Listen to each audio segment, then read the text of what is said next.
Hey, welcome to this week's Educational Insight. I'm Ty Miller on the Portfolio Strategies team here at Five Plan Partners, and today I'm going to talk to you about the yield curve. So the yield curve is the spread between the 2-year and the 10-year bonds. Typically, we like to see that the 10-year bonds yield more than the 2-year, which makes perfect sense. You're invested for a longer time, you expect more bang for your buck. When the 2-year actually starts yielding more than the 10-year, that's when we start to raise some eyebrows. So you never really want to see that. That's what we call the inverted yield curve. So you're actually, it's kind of a negative outlook on the future. So we saw an inverted yield curve on April 1st of 2022. It's the first time that's happened since 2019.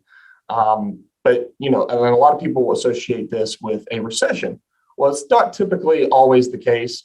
It could be said that yes, all recessions are preceded by an inverted yield curve, but not all inverted yield curves lead to a recession. So what do I mean by that? Typically, stocks outperform in this period still.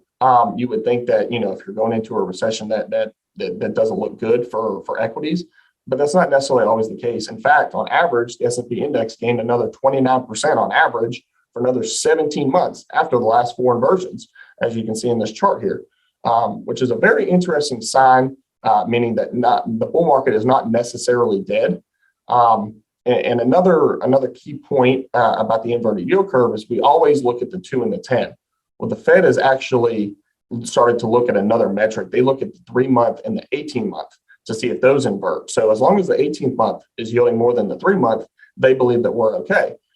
Which is very interesting. And another interesting part is the 3 and the 18-month have actually widened. So the 18th month is yielding more than the 3-month than it was a month ago, which is very interesting and kind of a signal that maybe there isn't a recession looming.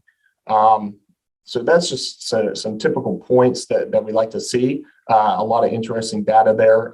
But the stock market always takes its cue from the bond market. So definitely be on the lookout for that. If you have any questions, please feel free to reach out to us.